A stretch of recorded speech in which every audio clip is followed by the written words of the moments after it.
que te donner un aperçu de ce que sont ces actifs-là dans le temps. On a appris seulement les 30 dernières années et c'est un très beau graphique qui nous a été fourni, qui est fourni par le site Le Revenu. On se rend compte que donc les actions avec dividendes ont un taux de rendement, on réalise des performances supérieures à tous les autres actifs. Le livret A, t'as dit, l'or, on a les SICAV, on a évoqué des SICAV tout à l'heure, on a l'assurance vie, on en avait évoqué, on a l'immobilier, on a l'action, et on a les actions avec dividendes. Bon, les actions avec dividendes, les actions, on peut tout simplement les clusteriser en actions. Vous voyez ici que les actions réalisent des meilleures performances que l'immobilier. Voilà, c'était pas suffisamment clair ce qu'avait dit Schiller. Alors, du coup, je vous propose de passer à la suite. C'est sûr que quand vous regardez ça, vous vous dites, mais est-ce que moi, je peux investir?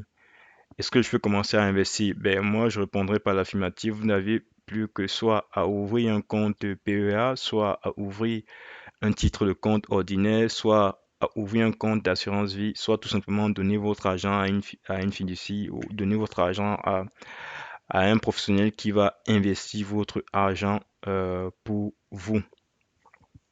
Nous venons donc de voir comme c'est la sélection, la stratégie de sélection de titres. Quel est le titre qu'on va choisir? On va choisir le titre effectivement en fonction de nos objectifs, en fonction de notre tolérance au risque. On va choisir en fonction de notre philosophie, en fonction de la stratégie déployée par l'entreprise. Il y a beaucoup de types. Maintenant, comment on va répartir ces titres-là? Voilà.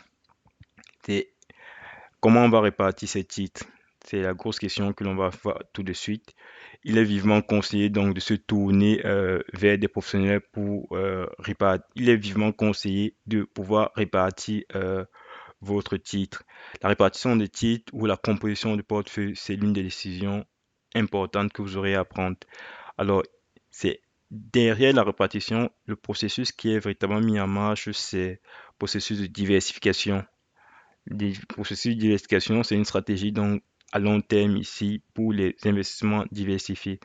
Pourquoi je parle de diversification? Je vais vous montrer par la suite l'importance les avantages de la diversification, pourquoi il faut diversifier, mais également les inconvénients. Il ne faudrait pas juste voir des avantages sans les inconvénients. À la suite de cela, euh, je vous donne donc des éléments qui permettent de déterminer vraiment votre répartition de portefeuille. Comme je disais, pour la sélection, ça va de même pour la répartition de l'actif, hein. Vous avez les objectifs de placement. Quels sont vos objectifs de placement? Quels sont vos horizons temporels? Quelle est votre situation personnelle? Quelle est votre tolérance au risque? Quel est votre profil d'investisseur? Je vais par la suite évoquer les points encadrés en rouge. Alors, d'abord, la diversification, pour vous dire que la diversification a bien des avantages,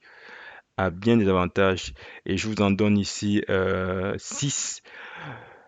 Tous les types de placements ne produisent pas. Pourquoi on va diversifier? Parce qu'on sait que tous les types de placements ne produisent pas un bon rendement au même moment. Il y aurait des,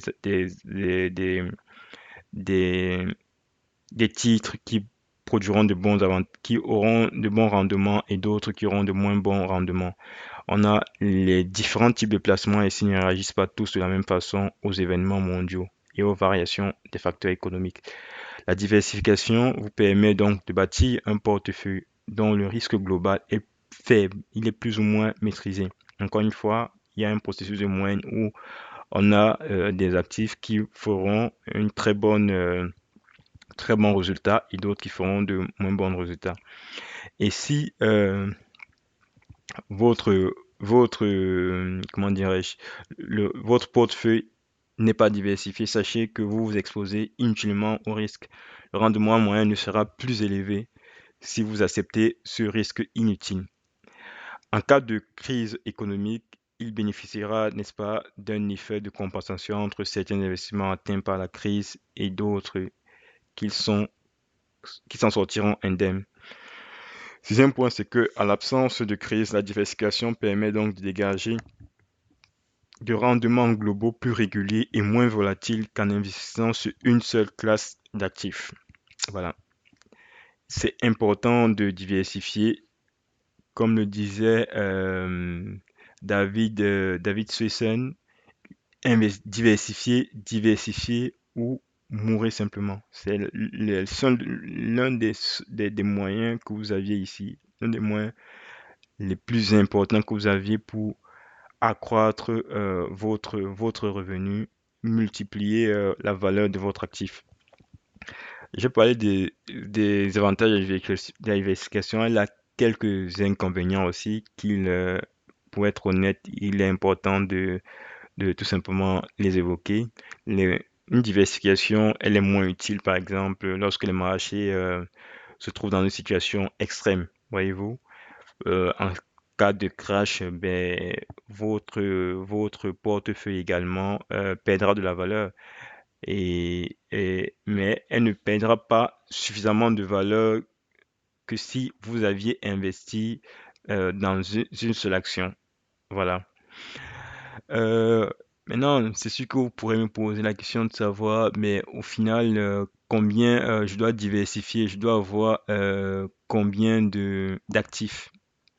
La question, elle est totalement variée. Par exemple, si j'ai un portefeuille en action, je dois avoir combien d'actifs? La théorie montre que ça tourne entre une vingtaine par là, soit 17, soit 23, d'autres disent 21, donc il y a une variabilité là. Mais en tous les cas, n'allez pas jusqu'à 30. Mais en situation de crash, soyez-en sûr, il y aura également des répercussions. Donc la diversification ne nous épargne pas des crashs boursiers. Et